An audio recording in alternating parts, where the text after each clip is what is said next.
It's Tuesday afternoon. Your child has been watching YouTube for just 20 minutes, and suddenly, chaos. They're screaming, throwing toys, refusing to listen. Sound familiar? Here's the shocking truth. It's not your parenting. It's what those seemingly innocent videos are doing to your child's brain. I'm Sarah Chen, child development specialist with 12 years of research experience, and today I'm revealing the 3 hidden reasons YouTube transforms your sweet kid into a meltdown machine, and more importantly, the science-backed fixes that work in as little as 48 hours. Before we dive in, quick question. Have you noticed your child acting differently after screen time? Drop a yes in the comments because you're definitely not alone. The dopamine disaster. Let's talk about what I call the dopamine disaster. Here's what most parents don't know. YouTube's algorithm is specifically designed to trigger dopamine hits in your child's brain every 3 to 7 seconds. That's faster than a slot machine in Vegas. Dr. Anna Lemke from Stanford Medicine calls this dopamine flooding. Each video cut, each bright color, each sudden sound effect, it's training your child's brain to expect constant stimulation.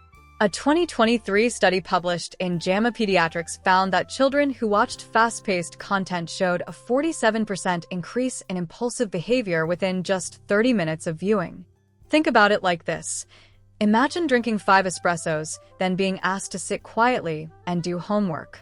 That's essentially what we're asking of kids after YouTube. Their brains are literally vibrating at a different frequency than real life. Real example, 6-year-old Marcus. His mom told me he could barely make eye contact after watching unboxing videos. Why? His brain was still expecting that next dopamine hit, that next surprise toy reveal. Reality felt boring by comparison. Myth number 1. All screen time is equal. Here's the first dangerous myth, that watching educational content on YouTube is the same as watching slow-paced, quality programming like PBS Kids or Reading Together. Wrong. Dead wrong. The Journal of Child Psychology published research showing that it's not what kids watch, it's how it's presented. YouTube's rapid editing style, averaging 2.3-second cuts, overwhelms the prefrontal cortex, the part of the brain responsible for self-control and emotional regulation. Even educational, YouTube channels use these hyper-stimulating techniques to keep kids watching. Here's your first actionable fix, the 5-minute wind-down protocol. Before turning off YouTube, transition your child with 5 minutes of slower content. Nature videos with minimal cuts, classical music animations, or calming story videos. This gives their nervous system time to downshift. Think of it like tapping the brakes before a full stop. The attention span collapse. Are you still with me? Great, because this next part is crucial. Microsoft research found that the average human attention span dropped from 12 seconds in 2000 to 8 seconds today. For children regularly consuming YouTube, it's even worse. Some studies suggest as low as 4 to 6 seconds. But here's what pediatric neurologist Dr. Jenny Raidsky discovered. This isn't permanent brain damage. It's neuroplasticity working in reverse. The incredible news? You can rewire it. Let me share Maya's story. This 8-year-old couldn't complete a single homework question without asking to check her iPad. Her parents implemented what I call the boredom rebuild method. For 2 weeks, they eliminated all screens after 3 p.m. The first 3 days were brutal. Tears, arguments, claims of having nothing to do. But by day 5, something magical happened. Maya built a cardboard city. By day 10, she was reading for 30 minutes straight. Her brain was literally rebuilding its ability to self-entertain and focus. Myth number 2. They just need to burn off energy. Here's myth number 2 that's crushing parents. Thinking your child's post-YouTube meltdowns are just excess energy. It's not energy, it's dysregulation. When kids consume rapid-fire content, their autonomic nervous system gets stuck in sympathetic mode, fight or flight. Their little bodies are flooded with cortisol and adrenaline. No amount of running around the backyard fixes a nervous system problem. Dr. Stuart Shanker, autism and child development expert, explains that these children aren't being bad. They're experiencing a stress response as real as if they'd just escaped danger. Your solution? The sensory reset technique. Step 1. Immediate deep pressure, tight hugs. weighted blanket, or sandwich squeeze between couch cushions, 30 to 60 seconds. Step 2.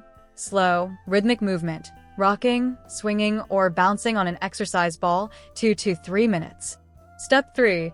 Calming sensory input, Play-Doh, kinetic sand, or water play, 5 to 10 minutes. This activates the parasympathetic nervous system, the rest and digest mode. I've seen this work in under 10 minutes for kids who'd been melting down for an hour. The comparison trap. Now, let's address something nobody talks about: emotional contagion from content.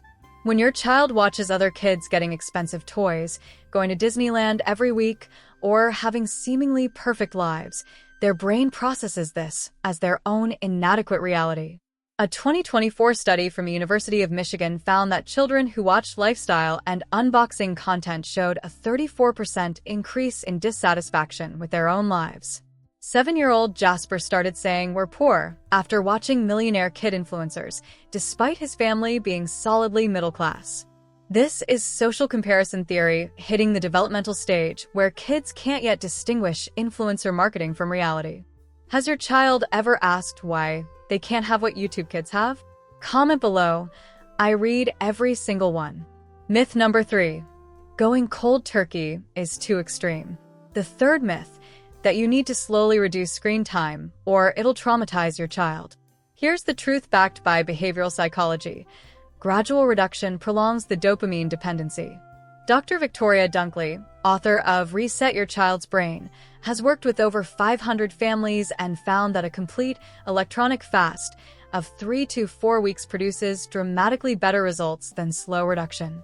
I know what you're thinking. That sounds impossible.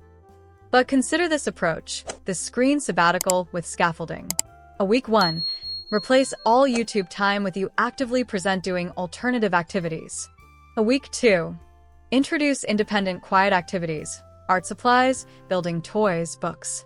A week 3. Add back limited, parent-selected, slow-paced content, 30 minutes, 3x per week. A week 4. Observe and adjust based on behavioral changes. Parents who do this report 67% improvement in emotional regulation and 54% reduction in tantrums, according to my clinic's internal data. The fix that works: your 48-hour action plan. All right, let's bring this home with your concrete action plan. Today, hour 0. Have an age-appropriate conversation about brain health. Remove YouTube app from easily accessible devices. Set up alternative activity stations: 1 calm, 1 active, 1 creative. Tomorrow, hour 24. Implement the 5-minute wind-down protocol before any remaining screen time. Use sensory reset technique at first sign of dysregulation.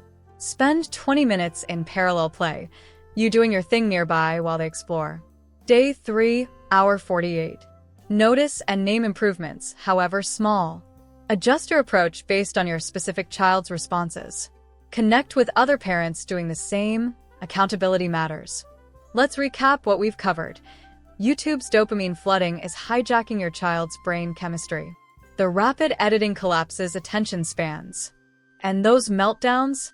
They're nervous system dysregulation, not defiance. But you now have real solutions: the wind-down protocol, the sensory reset technique, and the screen sabbatical approach. These aren't just theories. They're strategies that have helped thousands of families reclaim peaceful homes. Here's my challenge to you. Pick just one technique from today's video and implement it for the next 3 days. Then come back and tell me what happened in the comments. I personally respond to comments, and I want to hear your story. If this video helped you understand what's really happening with your child, smash that like button. It helps other struggling parents find these solutions. Subscribe and hit the bell because next week I'm revealing the 5 phrases that instantly de-escalate any tantrum, backed by neuroscience.